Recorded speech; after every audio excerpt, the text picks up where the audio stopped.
ये micro blue moon ये होता है क्योंकि मई महीना में ये सेकेंड फुल मून है एंड 2026 में ये ब्लू मून ये जो मून है सबसे दूर फारदेस्ट पॉइंट में है, तो इसके लिए ये माइक्रो ब्लू मून होता है। इसके लिए हमारा स्पेशल आउटरीच प्रोग्राम है। लगभग 300 से 400 जो स्टूडेंट है, टीचर्स है, हमारा एंथुसियास्टिक है, साइंस कम्युनिकेटर, मीडिया मेंबर यहाँ पे एकत्रित है। यहाँ पे स्पेस एप्लीकेशन सेंटर का जो इसरो का डायरेक्टर है नीलेश देसाई साहब है, वो आए हैं। फिजिकल रिसर्च लेबोरेटरी जो है, इनका जो वरिष्ठ वैज्ञानिक जो एस्ट्रोनॉमी एस्ट्रोफिजिक्स में काम करते हैं वो भी आए हैं।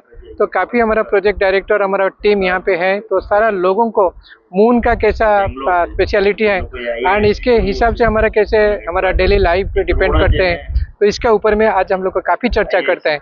हमको आशा है ये इस तरीके का प्रोग्राम यहाँ पे बनेगा।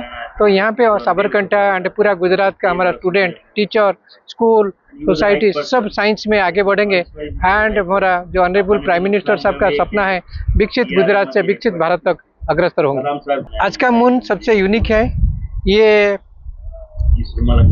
जब इसका नाम ब्लू मून दिया गया, वो ब्लू मून ऐसा ब्लू ही नहीं दिखेगा, नहीं आकाश भी ब्लू दिखेगा, but it's a very white colour का बुल मून है।